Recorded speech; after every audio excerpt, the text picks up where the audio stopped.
I want to talk about how most deposition opportunities to get people to give you answers is lost before the first question is asked. In a deposition, most lawyers have been trained at the beginning of the deposition to give what's called an admonition. And the admonition is basically an explanation of the deposition process, giving them an opportunity to ask for rephrasing of the questions, to tell them that they're under the penalty of perjury and they have an oath to tell the truth, to tell them that if they don't answer the question and later it turns, or they answer it and later it turns out to be wrong, that it could hurt their credibility. But at the beginning of a deposition, it really doesn't mean anything. And the reason that most people do it is that this fictitious idea that a year, 2, 3 years down the road at trial, if you use that deposition to impeach the deponent, that they're going to say something like, well, I didn't understand the process because you didn't give me the admonition. That's never happened to me in 150 plus trials, 30 years. Never. The admonition can be used as a sword rather than this shield that never is ever needed. Because people need to understand when they don't tell the truth, when they don't give you information that they have, that this is a different type of process than normal life. In normal life, if we don't want to answer a question, we hedge, we lie, we say we don't remember, we say I'll talk about it later. All of these different things that in everyday life we use to not give information to the other side or to the person talking to us if we don't want to know. But in a deposition, under a legal standard, it is important that they understand that when they answer questions, they don't have to be certain. They don't have to be even 100% or 50% certain. If they have any information of any type under any form, whether they heard it at the water cooler, it was hearsay, they read about it, they think it, you're entitled to that information, because the deposition process is not like the trial admissibility. It may or may not be admissible at trial, but that's irrelevant as to whether you're entitled to get that information in deposition. And in a deposition, the standard for what you can learn is as broad as it gets. Unless it is private or privileged information, if the deponent has some idea other than it just being a complete guess, you are entitled to that information. And so the admonition being used as a sword is an opportunity for you to explain to the deponent that they need to give you all of their memories, recollections, and knowledge of any type, as long as it's not a guess. And you do that by explaining that this is a different process than we're used to in everyday life. This process is a legal proceeding with solemnity and rules and law that are different than everyday life, that require you, because you are under the penalty of perjury,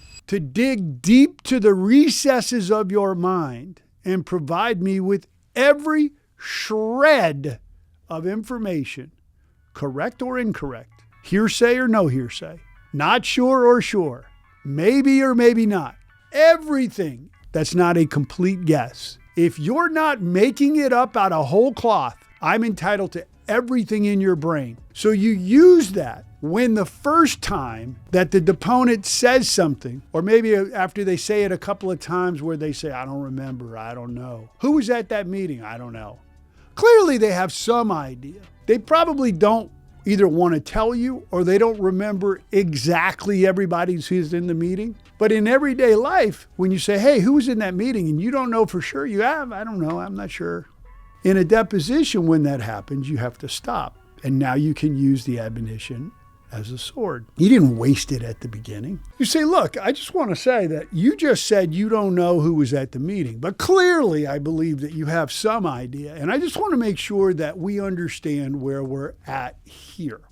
This is a legal proceeding with rules of law that are different than if I had asked you that question in a social setting. In a legal proceeding, you have been given an oath to tell the truth under the penalty of perjury.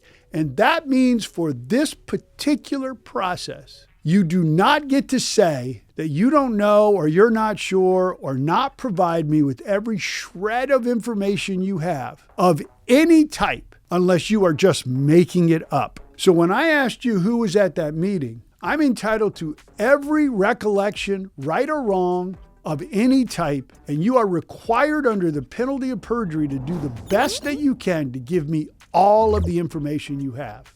And that's particularly important when later on I'm going to ask you questions that you do not want to answer, that you're going to say, I don't really want to because it's going to hurt me or hurt my boss or hurt my job or hurt other people. Because this is a legal proceeding under the penalty of perjury, those are not relevant things. I am entitled to every shred. And in fact, it's specifically most important when you don't want to answer my questions. Do you understand that? So, sir, what is every recollection and every shred of evidence you have as to who was at that meeting? The reason that you do it is, one, to push them. But two, you also want to give the deponent the excuse for telling the truth even though it hurts somebody else or they think it hurts the case. Well, I didn't want to tell them that you falsified those records, my friend. But it was under the penalty of perjury and the law required me to do it, right? It's like when you subpoena a witness who's willingly coming, you're like, hey, I get it, or you subpoena a witness and they don't want to show up, but they have to tell I got a subpoena, I got to show up or I'm going to get in trouble. And so many times I have been in a deposition where I've given that admonition and I've talked about, I'm going to ask you hard questions. I had an elder abuse case where I'm deposing the nurse, and early on in the case, in the deposition, she was saying some things and I stopped and I gave her the admonition. I said, hey, I'm probably going to ask you some questions that you're really not going to want to answer, but you understand that because this is a legal proceeding under the penalty of perjury, you don't have any choices here. You got to tell me this is it. And if you don't, you're going to get in trouble. I do understand that. So later on, I was talking to her about the records and I said, the doctor falsified these records, right? And her instinct, like it would be in any social setting, was, I'm not sure about that. I can't really say. And then I repeated the admonition and I gave her the out.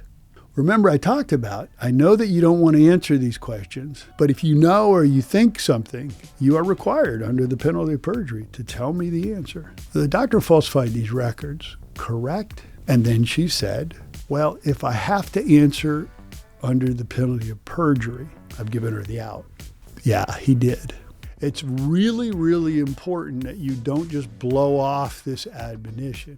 Now look, if when you do that and they still won't answer your questions, you put it on the record and then you move to compel with sanctions, with perjury allegations. If they say who was at that meeting and they have no recollections whatsoever, even though it's clear based on other evidence, other documents, whatever, that they were part of that meeting, that it was an executive board meeting that they've been a part of for 10 years and they still can't tell you, I'd make a motion for perjury. Now, I get that you could say, well, I'd impeach him, but here's what happens. Most cases don't go to trial, right? 99.9% of cases do not go to trial. The deposition and your ability to use the law and art to get information, to communicate your case and deal with the other side, how you behave, showing them what kind of lawyer and leopard you are, is primarily in the depositions. So why not push really hard?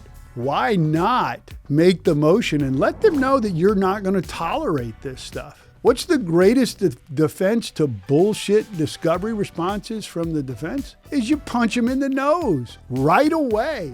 This is motion to compel with huge sanctions. I don't want to do this. You have forced it because of your bullshit tactics. But I tell you, whether you win or lose that motion, you're much less likely to get bullshit in the future. And isn't it the truth when we give bullshit and we get punched in the nose? I wish it was different. I wish people were civil. I wish there wasn't this lying obfuscation, these corporate dictates to their lawyers to lie about discovery. Oh, I know what happens. To lie about insurance, to make people force you to follow the law. I wish that didn't happen, but it is part of life. So your job is to get the fuck over that and do it. Obstacles are not in the way. These types of obstacles are the way to salvation. And admonition is a great tool to make people pay attention.